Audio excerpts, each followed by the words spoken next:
What he actually says is they're a load of murdering... I speak from experience. They look at their mirrors, they know where you are, and by comparison with HGV drivers, they are extremely good.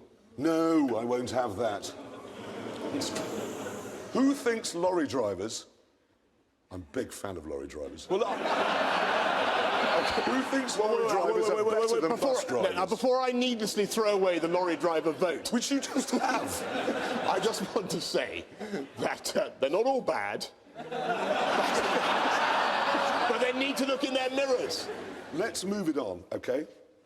If I may, to yes. You were the motoring correspondent of GQ magazine. Si. I believe. Yes. Do you know how many... Where's this going?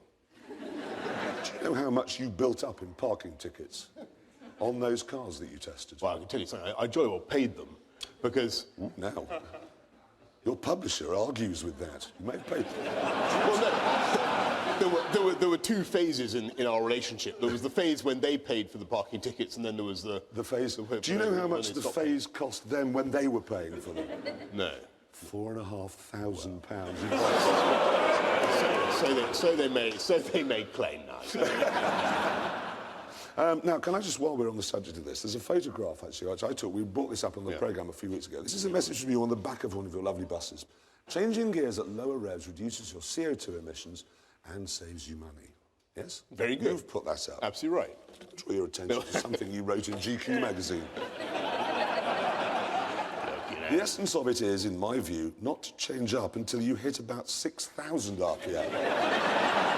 Well, listen, in the case of the Ferrari 430,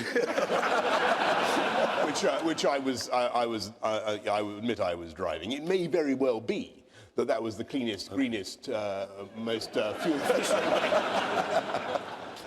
of changing gear. But I think that's a very sensible message. And on your very track the other day, I was introduced to this wonderful electric car by the proprietor of this Dunsfold track. Yes. And we've all got to go electric. We've got to go electric. 1p a mile, 1 penny a mile. And where does the power come from, Boris?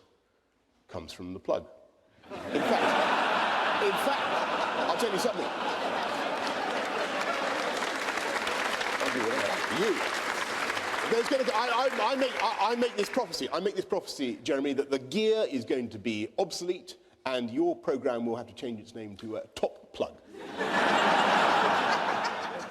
Can I just talk about the Olympics? Do you mind? I know this is off topic.